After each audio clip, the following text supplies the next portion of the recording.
ছোটবেলায় আব্বুকে দেখতাম ৫০০ টাকা নিয়ে বাজারে গেলে ব্যাগ ভর্তি বাজার করে নিয়ে আসতো। তার মধ্যে মাছ, শাকসবজি সবকিছুই থাকতো।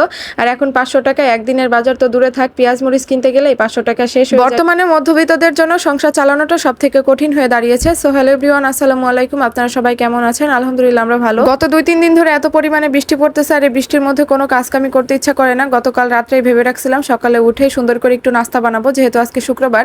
কিসের নাস্তা কিসের কি, সকাল সকাল এত পরিমাণে বৃষ্টি শুরু হয়ে গেছে, ঘুম থেকে আর উঠতে পারিনি। ঘুম থেকে উঠতে উঠতে প্রায় 11টার মধ্যে বেজে গেছে। তাড়াহুড়ো করে ঘুম থেকে উঠে রান্নাঘরে এসে দেখি গতকাল রাত্রে কিছু ভাত ছিল, তো সেটা দিয়ে আর ডিম দিয়ে একটা ভাত ভাজি করে দিছিলাম। ইনায়ের পাপা আর ইনায়ের চাচু এটা দিয়ে নাস্তা করে নিয়েছিল, আর আমার জন্য একটা পরোটা নিয়ে আসতে বলছিলাম। পরোটা দিয়ে আর মিষ্টি দিয়ে নাস্তা করে নিছিলাম।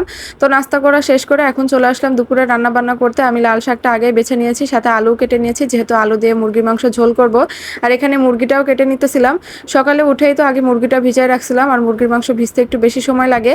তো এখানে মুরগিটা ভালো করে কেটে নেব। এখনই তো রান্না বান্নায় চলে আসে। সকালে প্রতিদিন ঘুম থেকে উঠে একটা টেনশন, কি রান্না করব। আর এখন যে পরিমাণে সবকিছুর দাম, মানে ইচ্ছা মতো সবকিছু কেনাও যায় না। ছোটবেলায় আব্বুকে দেখতাম ৫০০ টাকা নিয়ে বাজারে গেলে ব্যাগ ভর্তি বাজার করে নিয়ে আসতো, টাটকা শাকসবজি মাছ সবকিছুই থাকতো। আর এখন ৫০০ টাকায় একদিন চালাইতে গেলে হিমশিম খেয়ে যেতে হয়। তার উপর আবার ৫০০ টাকা নিয়ে বাজারে গেলে শুধু পেঁয়াজ মরিচ কিনতে গেলে ৫০০ টাকা শেষ হয়ে যায়। বর্তমানে সংসার চালানোটাই সব থেকে বেশি কঠিন হয়ে দাঁড়িয়েছে। আর যারা ভাড়া বাসায় থাকে, বাসা ভাড়া দিতে গেলে তো তাদের আরো বেশি কষ্ট হয়ে যায়। প্রতি মাসে যা ইনকাম হয় তার অর্ধেকটাই চলে যায় বাসা ভাড়া, এটা ভাড়া ওইটা ভাড়া, বাজার সদা এদিকে চলে যায়। তো যাই হোক, এদিকে আমি মাংসটা রান্না করার জন্য মশলাটা খুব ভালোভাবে কষিয়ে নিব। পেঁয়াজটা আগেই ভেজে নিয়েছি, আদা রসুন বাটা জিরা বাটা সবকিছু দিয়ে দিয়েছি, গুঁড়া মশলাগুলো দিয়ে তারপর মশলাটা খুব ভালো করে কষিয়ে নিয়েছি। আর মশলা কষানোর কালারটা দেখেই বোঝা যাচ্ছে খুব ভালোভাবে কষানো হয়েছে। আর এদিকে আজকে বাসায় গ্যাসও ছিল, সেই জন্য তাড়াতাড়ি রান্নাটা করা হয়ে গিয়েছে। প্রথমে তো ভেবেছিলাম যেহেতু প্রচুর পরিমাণে বৃষ্টি, তার উপর আবার একটু ঠান্ডা ঠান্ডা পড়তেছে, হয়তো গ্যাস থাকবে না, রান্নাটা খুব ভালোভাবে করতে পারবো না।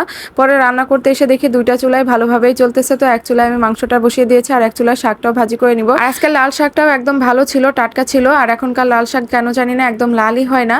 আগে যখন লাল শাক দিয়ে ভাত খাইতাম তখন পুরো হাতটাও লাল হয়ে যেত, আর এখন হাত তো দূরের কথা, ভাতই লাল হয় না। কেমন জানি মনে হয় যেন সবুজ শাক দিয়ে ভাত খাইতেছি, এরকম একটা অবস্থা। আর রান্না করতে গেলেও না লালের মানে তেমন একটা বোঝা যায় না।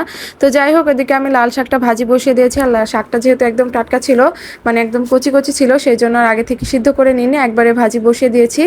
শাক থেকে যে পানিটা বের হবে সেটা দিয়ে কিন্তু ভাজি করা হয়ে যাবে। তো এদিকে আবার মাংসের মধ্যে কয়েকটা আলু দিয়ে দিলাম, আলুগুলো দিয়ে খুব ভালো করে কষিয়ে তারপর আমি সিদ্ধ করার জন্য পানি দিয়ে দিব। আজকে ডাল রান্নার কোনো ঝামেলা নেই, কারণ কালকে ডাল রান্না করেছিলাম, সেটাই অনেকটা আছে, কালকে আর খাওয়া হয়নি। তো সেটাই ফ্রিজে রেখে দিয়েছিলাম, ডালটা বের করে খাওয়ার আগে গরম করে নিলেই হয়ে যাবে। এদিকে লাল শাকটাও ভাজি করা হয়ে গিয়েছে। লাল শাক ভাজি করার আগে মনে হচ্ছিল অনেক আছে, কিন্তু যে ভাজি করার পরে দেখি একদমই অল্প হয়ে গিয়েছে। আর এদিকে প্রচুর পরিমাণে বৃষ্টিও শুরু হয়ে গেছে, মাঝে 5-10 মিনিটের মতো একটু অফ ছিল বৃষ্টি, আর এখন দেখি আবার শুরু হয়ে গিয়েছে। মানে 5-10 মিনিট পরপরই মানে মুষলধারে বৃষ্টি শুরু হয়ে যাচ্ছে, এরকম একটা অবস্থা। এদিকে মাংসটা সিদ্ধ হতে হতে আমি ঘরটাও গুছিয়ে নিয়েছি, মাংসটাও ভালোভাবে সিদ্ধ হয়ে গিয়েছে। এখন ঝোলের পানি দিয়ে দিলাম, খুব বেশি ঝোল রাখবো না, হালকা একটু ঝোল রেখে রান্না করব। লাস্টে একটু ভাজা জিরার গুঁড়া দিয়ে তারপর নামিয়ে নিয়েছিলাম। এখন এই তো দুপুরে খাবারটা খেয়ে নিলাম। আর আজকে মাংসের থেকে লাল শাক ভাজিটা সব থেকে বেশি মজা হয়েছিল।